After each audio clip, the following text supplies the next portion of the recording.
Hi guys, Mike Sheila here, and for today's vlog, meron akong tanong sa'yo. Bakit ka nandito sa mundo? Bakit ka nabubuhay? Anong dahilan? Anong purpose? Bakit ka nandito? Ano nga ba ang dahilan? At yan ang pag-uusapan natin, at sana ay samahan mo ako hanggang sa huli ng video na to. And maraming mga tao, hinahanap nila yung meaning ng buhay nila sa maraming bagay, no? Ang ibang tao, tingin nila sa buhay nila, circus, at nakakatawa ang buhay. Yung iba naman ay tingin nila ay gulong ng palad, no? Minsan nasa taas, minsan nasa baba. Ang iba naman, ang tingin nila sa buhay ay karera. Kaya palagi nagmamadali, palaging mahalaga ang oras, tama naman yun. Pero alam mo na ba kung anong dahilan kung bakit ka nandito sa mundo? Kasi palagi ko po naririnig yan kahit nung bata pa po ako na kapag namatay na yung isang tao, sasabihin ng mga nakikipaglamay na ay nagawa niya na yung mission niya sa mundong ito. Ayun, ang tanong ko, ano ba yung mission niya sa buhay? No? At ano na yung nagawa niya at na-fulfill niya yung mission?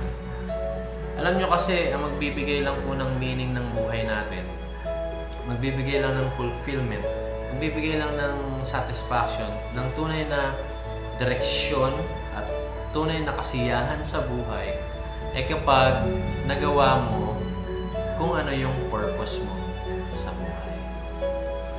Gusto kong sabihin sa iyo, kapatid, na meron kang purpose sa buhay. And meron nga lang akong isi-share dito na isang bagay, babasahin ko siya, no?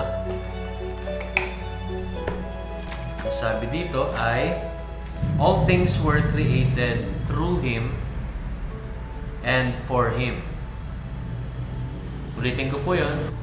All things were created through Him and for Him. Ano ibig sabihin niya sa Tagalog, Kuya Mike?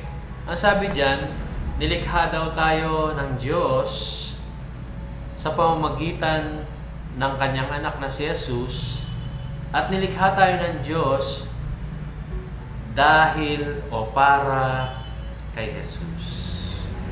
Okay? So, tayo ay nandito ngayon sa mundong ito dahil tayo ay binigyan ng buhay ng Diyos, di ba?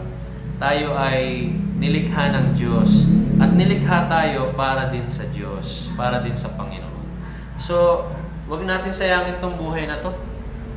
Okay? Ako, 38 years old na po ako, no? Malapit na ako mag 40 years old. And kung ako'y tatanda hanggang 60 years old, 70 years old, salamat. Prayer ko hanggang 80 years old. Pero kung hindi ako aabot hanggang dun sa dulo na yon, mas maganda siguro na magawa ko yung dapat kong gawin habang nabubuhay ako. Ikaw din po. Gusto kong sabihin sa'yo na meron kang purpose sa buhay. Like for example, this electric fan. O this light na lang. Bakit ba ginawa itong ilaw na to? Itong bumbilya nito. Fluorescent. Para ano? Diba para magbigay ng ilaw? Para magbigay ng liwanag. Para pagkikilos ka dito sa bahay, magagawa mo yung gusto mong gawin. Maghugas, magwalis, magbasa. So, magagawa mo. Ganon din sa buhay natin, ano? Kung ano yung pagkakalikha sa'yo, ganun dapat ang ibuhay mo. Ganun dapat ang iyong gawin, di ba? According sa purpose mo. Alam mo na ba ang purpose mo? Ang purpose po ng tao is mamuhay, mabuhay para sa Panginoon. So, when you do that, may experience mo yung tunay na fulfillment sa buhay. So, kung gusto mong simulan na mamuhay ng merong layunin, simulan mo kay Jesus. Simulan mo sa Panginoon. And with that, magkakaroon ka ng true meaning of life, true happiness, true success, true satisfaction, true fulfillment ang tataglayan mo sa buhay.